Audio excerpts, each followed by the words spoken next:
It's been 16 years since Assassin's Creed started. That's 16 years of changing each game slightly year by year to make a profit, 16 years for the series to run dry and need a soft reboot of sorts with Assassin's Creed Origins and its Mythology Trilogy or Ancients Trilogy, whatever you want to call it. For another soft reboot of sorts with a combination, it seems, of both the old and the new with Assassin's Creed Mirage.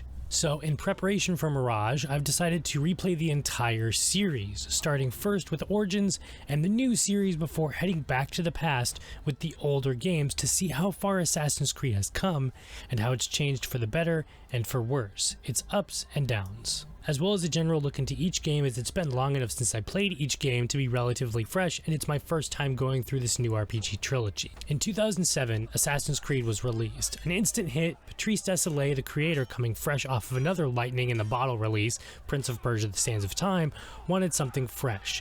The story goes he was actually working on another Prince of Persia game, Prince of Persia Assassins, before it morphed into its own thing, what we now know as Assassin's Creed. The rest is history, as they say. Ubisoft ran it into the ground, and 10 years after the original release in 2017, we got Assassin's Creed Origins. Got the Cyclosporin. 2cc should do it. Don't forget the alcohol wipe.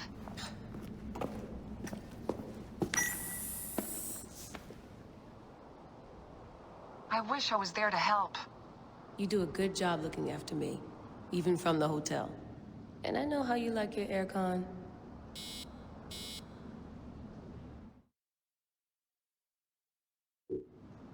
Going back in. This is so badass. Be careful.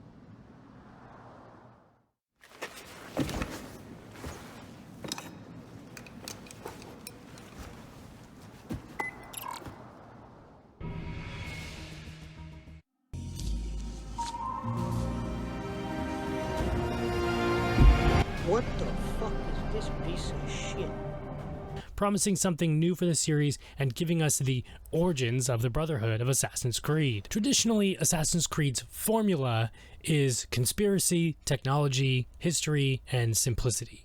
The series follows ancient organizations fighting across history, technology of the modern world with the Animus, a VR machine that lets you relive your ancestors' memories, explore ancient and past histories with beautifully realized locations and worlds, and the gameplay and mechanics of each are simple enough you can easily pick up and play without much thought. With Assassin's Creed Origins, this formula was even further simplified for better and worse, and expanded somewhat for better and worse. I'm going to separate this review into a few categories and break them down bit by bit. There will be spoilers, but I'll warn you when we get to that point. I've put a little skip button in everything so you can bypass it if you want to. Categories are going to be gameplay, narrative, and world. And with all of that said, let's talk about the gameplay. Origins grabbed everyone by surprise, showcasing the typically well-played demo at E3. Gaming outlets and fans realized it looked a bit familiar, only instead of playing a white-haired monster killer, you play an Egyptian warrior protector of the people, Bayak of Siwa. You have your color-coded loot drops with weapon stats to check and then sell the worst ones for coin, your quick dodge and heavy attacks, damage numbers, the traditional eagle vision from the earlier games, a detective mode a la the Batman games, even though Assassin's Creed came out first, was gone and replaced by an actual eagle. You could still stealth it up though, infiltrating compounds, hiding in bushes, climbing up and down walls to avoid being spotted, assassinating targets on your hit list. The basics of an Assassin's Creed game were mechanically there while putting a fresh coat of RPG paint over it. Assassin's Creed is seemingly now The Witcher 3 Egypt Edition. And it's not at all bad, but the high praise it got on release and my basically 60 hours of gameplay definitely have some things to say. I'll start with the good here, in that what is here is solid. Parkour, solid. Combat, solid. RPG mechanics, solid. It all does its job well, but you can tell there were things they had problems with and things that you could have done better, but due to probably a hellish time constraints, things weren't given the proper treatment. I enjoy the combat. I like that you can block, but I hardly did. Parry, but I hardly did. Dodge works when it wants to, but gets in the way other times. Fire arrows whenever you want, but feels clunky when you do. The light and heavy attacks, although a bit floaty like a baseball bat, still feels good, but after 60 hours it feels kind of empty. It doesn't hold up after a long time of play. The Witcher Dark Souls style combat that's presented here should have been polished more or lessened to some extent maybe. You can take on waves of enemies, sometimes even up to 5, 10, or 15. Even on normal, I was either slicing through them like a hot knife through butter or going down in 2 or 3 hits despite being fully upgraded. On normal difficulty, carrying some of the best gear. If I'm a few levels above said enemies, it should be a breeze, but by those same rules, everything comes down to arbitrary dice rolls. Moments where I'm 1 level lower or 1 level higher and trying to assassinate someone, I can't. It's not a one-hit kill, which it should be, but simply because of this level system, it isn't. It's not until after grinding for a few hours where one-shotting someone makes sense in a game called Assassin's Creed, where I play an assassin. I said I would start with the good here. This is all fine. It's what you get when you are playing an RPG. It makes sense and it's executed well enough. It's just those fine details and nitpicks that border it onto the territory instead of the this is good, feels good. It does feel good in the early lower hours, which is weird to say, but the more you progress, the more it starts to fall apart. Which brings us on to the brunt of Assassin's Creed Origins, the quest. You can't have an RPG without quests. There's your main quests, there's fetch quests, there's mystery clues quests, a la The Witcher 3's investigations, even with the cool here's how it happened cinematic. With an archer ready to pick off the queen in the confusion, somewhere high. There's follow quests, kill this or that, etc, etc, etc, your typical RPG stuff.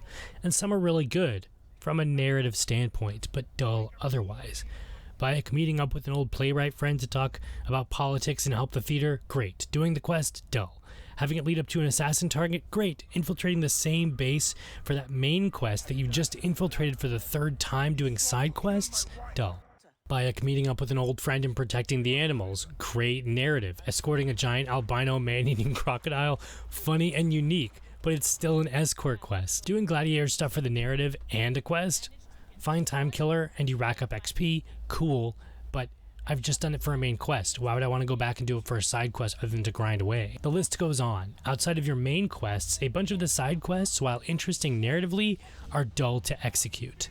It's your typical RPG problem of them feeling like chores instead of a protector of Egypt. You're the local postman or an errand boy of Egypt.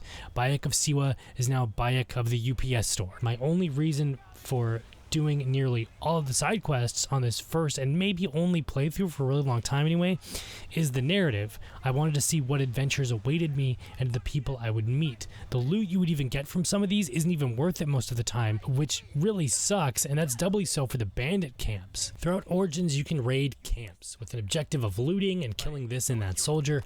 The first few, again, were fine. I did them to try and upgrade my armor, but after 10 hours it became a checklist. That goes doubly so for viewpoints.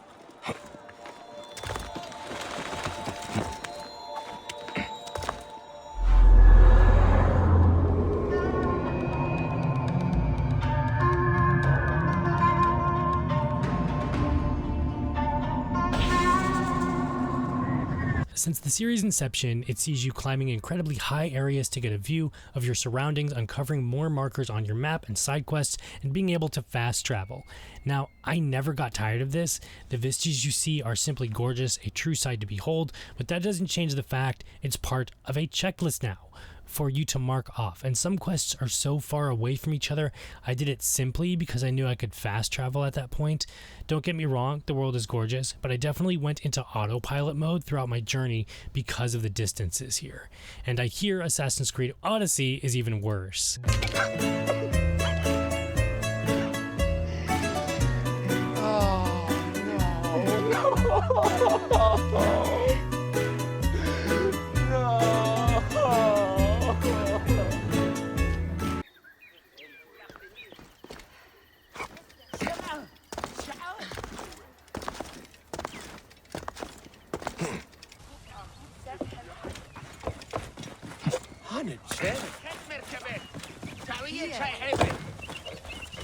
Climbing those towers and walls to invade those camps isn't helped much by a simple free-running parkour system. Is it bad? No. But it's definitely not what it used to be. And what it used to be was great. I understand you want to change things up. I'm fine with an RPG game, but dumbing down something that's been a staple of this series since the first entry is beyond my understanding and makes zero sense to me. Assassin's Creed started out with a fully manual parkour system rather than the automatic thing that we got in the recent games. It required thought and buttons. You could run up and down a wall and back eject to reach something. You could side eject to get to the top of a platform as well. It stayed this way for years up until Origins. Even the 2D side-scrollers could do it. Granted, the architecture on display here doesn't really call for side and back ejects, and you can do it sometimes depending on if a building is in the radius to do it, but why I can't climb up this and back eject on that platform is incredibly dumb. The parkour for Assassin's Creed has gone through many changes. A YouTuber, Whitelight, complained about it for an hour and a half. It's not bad parkour, it's just simplified too much. All we fans wanted and want from Assassin's Creed, especially the parkour department, is to side and back eject manually. Whenever we want control. And the turn off your brain parkour is 2 back ejects in the wrong direction. And I know it doesn't get better with the other 2 games in the RPG era, as well as Mirage, it seems, and if Mirage is a return to the roots, it's half-baked in the parkour department at least. Just fix the parkour, please. This series started as a Prince of Persia-like. The reason it has parkour in the first place is because of Prince of Persia, so give my Prince of Persia parkour in my Assassin's Creed game. As far as the entire gameplay experience goes, it's fine for what it is. I have my nitpicks and issues, but it's hardly game ending, and for $20 on sale here, Origins is a solid but simple for what it is. It could be worse throughout the 60 hours I played, and I enjoyed it for the most part. What I enjoyed more than the gameplay was the world this game inhabits.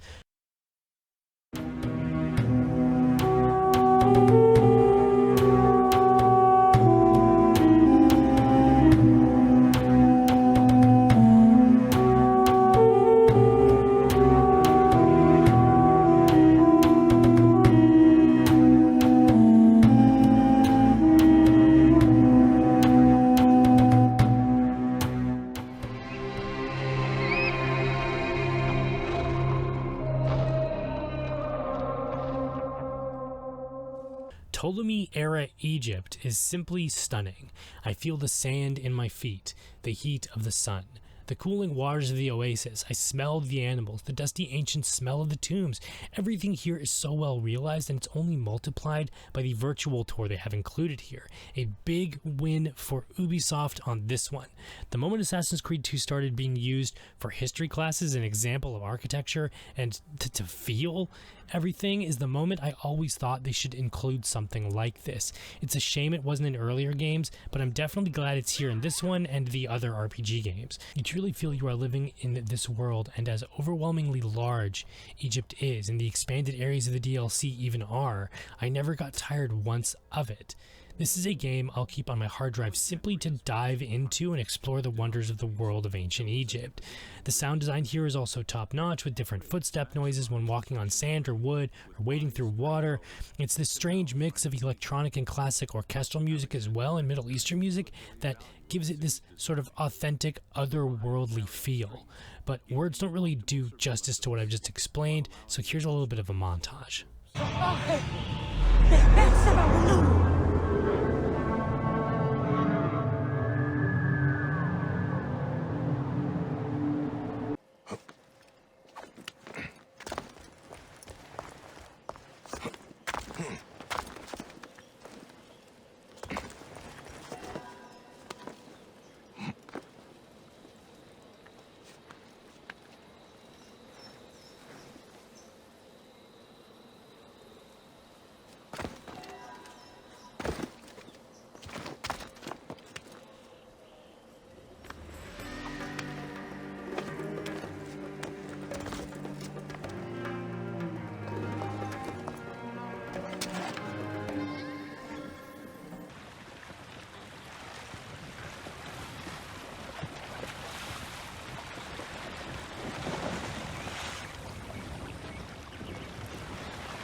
finally, that brings us to the narrative. And the narrative here is all around good. I know some fans have an issue with it. It does do some heavy retconning here that not everyone likes. Some explanations come off as dumb. The relationships and pacing can be a bit off if you are just blazing through the main story. But I loved this story mostly because Bayak is a great character. However, that doesn't excuse its lack of polish, that it needed a little bit more time, or that there's clearly cut segments that had to happen within development of this game. Before I get into spoilers, just know that if you liked other Assassin's Creed stories like Assassin's Creed 2 or Brotherhood, you'll like this. It's a simple revenge plot. It goes from A to B to C. Typical Assassin's Creed stuff, you are dealing with cardboard villains as the historical figures you interact with feels very like the historical figures you interact with feel less Forrest Gumpy than previous entries, and the relationship between Bayak and his wife Aya is great in my opinion. The DLCs also do some great stuff narratively here that I enjoyed, and visually, of course, they are great to look at. All around, the narrative is a solid one for me. It's probably the best thing here about this game is the narrative, as well as like the world and everything else that I've explained a little bit earlier. But I'm going to get into spoilers now, so go to timestamp button in the description below if you want to skip the spoilery narrative stuff, but I'm definitely going to be talking about it, and I've got some stuff to say, because even though I do enjoy the narrative, there are some issues that, upon further scrutiny, they definitely made some huge cuts. In 49 BC, Bayak, a Magi charged with protecting the Siwa Oasis, is abducted along with his son Shamu by a group of masked men and taken to an underground vault in the Temple of Amun. See that no one comes in.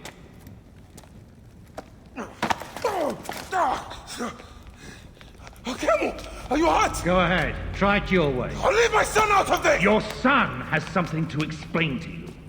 Would the Ibis show him the orb? They give Bayak a dormant apple of Eden and demand that he used it to open a secret vault. Shamu helps Bayak escape, but while struggling with one of the masked men, Bayak inadvertently kills Shamu. Takes that as your answer.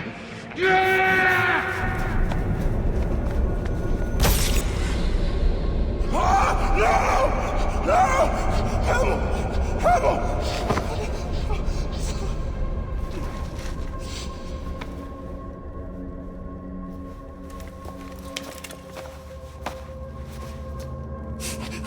Shoot him!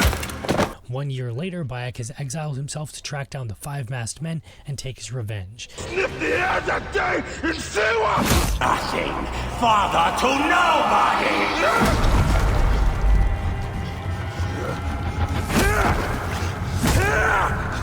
And here is your nobody! After eliminating 2 targets, Bayak heads for Alexandria to meet his wife, Aya.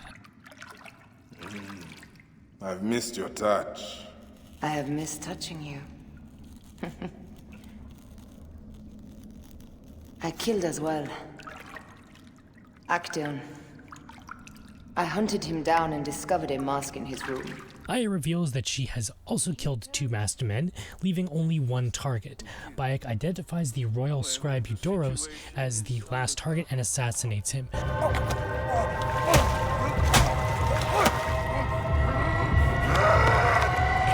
But is disturbed by Eudoros' last words, which imply there are more masked men. Of course he was the last. They are all dead. Justice is done.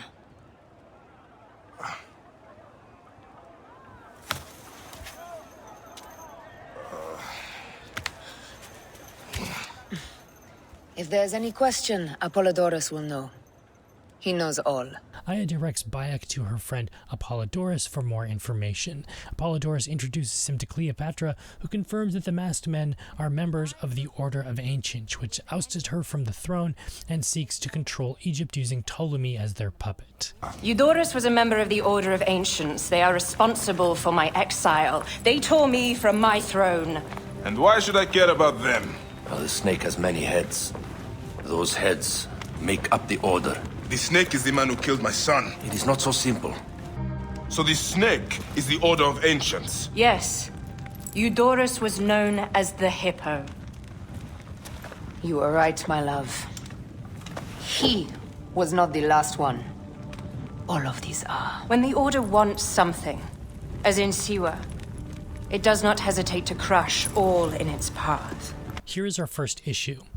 The game starts in media res, or in the middle of things, so we don't get to see Shamu being killed right off the bat. We only see that in a flashback sequence, maybe like 20 or 30 minutes later, rather than having them do it first, which is something they should have done. By the time that we are already doing side quests and everything else like that, we know that we have to go find Maduna Moon, and then we get the flashbacks to Shamu, when they really should have had that done first. Cleopatra gives Bayak 4 new targets. He tracks them down and kills them, while Aya convinces Pompey the Great to ally with Cleopatra. Bayak receives a letter from Aya explaining there are more Order members at large, including members of Ptolemy's royal guard. Bayak begins to believe that Cleopatra is using him to kill her rivals. Obviously she is. Pompey is killed by Order member Lucius Septimius, who is a real person, forcing Bayak and Aya to sneak Cleopatra into the palace to meet Julius Caesar. This is a recreation, supposedly, of how Cleopatra introduced herself to Julius Caesar, being all sexy and everything in the rug. It's a whole thing. Cleopatra impresses Caesar and secures his support, allowing her to win the civil war against Ptolemy, who is eaten by crocodiles while attempting to flee the Nile. Bayak kills Ptolemy's regent Potimius, an Order member, but is stopped from killing Septimius by Caesar because, spoiler alert, Caesar is the leader of the Order of Ancients. He is the father of understanding. So Caesar is the king of the Order now. Caesar is the father of understanding. May the Father of Understanding guide us. May the Father of Understanding guide us. Later in Alexandria, when we meet Aya, I think it's a great introduction. I really like their relationship as a couple. I like how over the course of the story, Bayak tries to keep the relationship strong, where Aya just pushes herself away further and further and further. There is a huge, like, the message of the game is there's like huge way of how to deal with and how to grief and how to handle that. How are these two characters dealing with the loss of their son? Bayak inadvertently kills Shamu, okay? Does he tell Aya that? Does Aya know that? Did Aya as a character even want Shamu in the first place? She comes off as very cold-hearted and like distant because it's her way of dealing with things. Bayak and Aya's relationship isn't very healthy, and all they do is every time they meet up, they have sex with each other and then they talk about killing. It's a grieving process. It's a way to handle things. It's a very interesting dynamic between how they are as two characters, with Bayak being incredibly emotional and angry and vengeful, and Aya is vengeful and cold in another way rather than Bayak is. I enjoy their relationship and how they handle things, and I liked seeing how their relationship progressed throughout the story. I definitely think it should have been a more focus on Aya. Originally, this game was supposed to be Aya as the main character, but they switched it to Bayak, like probably halfway through development or something. But those threads of Aya being the main character are still there. She gets a lot of screen time, gameplay-wise, on the ship segments, story-wise. It's pretty much all about Aya, and you can still tell that thread. Aya is even the main character in the end game who kills Caesar and assassinates and kind of like forms the creed with Bayak. It's her idea. She ends up becoming Amenet, who is one of the statues in Assassin's Creed 2 that you can find. Remember that this story takes place over the course of like 5 or 6 years in the main campaign, and then even more time in the DLCs a couple years after, so I think a total of 10 years in total or whatever. And their relationship between Bayak and Aya, you see it slowly disintegrating over the years. I think that's great. The problem is that when people beeline and just main the story without having to really do any of the side quests or whatever, they don't get that slow development of Bayak and Aya's disintegrating relationship. It just comes off really quick and kind of messy, which could be a writing problem and a gameplay pacing problem. There's a whole bunch of issues that sort of tie into that. I really like how the Hidden Ones DLC handles the narrative. I think that's also a great little ending. Serious big man tears for Bayak and Aya, like straight up. I even think handling the Order of the Ancients is done pretty well, despite the fact that the Templars, or the bad guys in this, are cardboard cutout villains rather than like morally gray, we are doing the right thing. We have good intentions, but we're doing the wrong thing here. Like other Assassin's Creed games, I think it's very sloppy in this, but I do like that Caesar is the leader and everything else like that. I think that's really cool. There are some other issues when Bayak first uses the hidden blade and uses it wrong, apparently, that he cuts off his finger, and that starts the whole cutting off your finger for the Order of Assassins tradition that happened all the way up until Altair fixed the hidden blade or something. Like, it's this whole thing that because it was an accident, it can come off as really clumsy rather than on purpose, but at the exact same time it sort of makes sense. And then what became an accident ended up becoming a symbol of the brotherhood and devotion and everything else. I think the Apple of Eden showing up again is also pretty great. It was like, oh hey, Assassin's Creed 1, whatever, it's like the main thing, right? I like MacGuffin hunts. I hate the modern day stuff. I already complained about the modern day stuff in another Assassin's Creed video you can watch here in this little title card.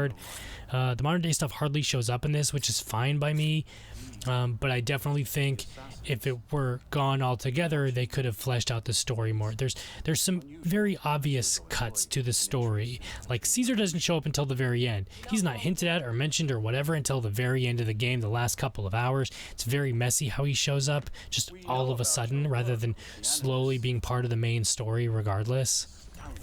But I do think that for the story, the narrative altogether, it's fine despite some nitpicks and issues that if you really start to analyze it, there's problems. But that's fine. For a really quick narrative of an Assassin's Creed story, it's good. Overall, I did enjoy my time with Assassin's Creed Origins. I will be replaying it again, of course, sometime deep down the future. I don't know if I can immediately jump back into this and play another game, but I do have it installed still to just explore the world because it's really gorgeous and I really love the Discovery Tour stuff. I've been a fan of Assassin's Creed for a really long time, and Origins was a fine game. I'm playing through Odyssey right now. I've heard that the next two, Odyssey and Valhalla, are just worse. They are too long and there's just too much going on and the combat kind of sucks or whatever. I really hope that Mirage can end up fixing some of these problems the RPG games have. It looks to be doing that. I hope they sort of scale everything back to a reasonable size.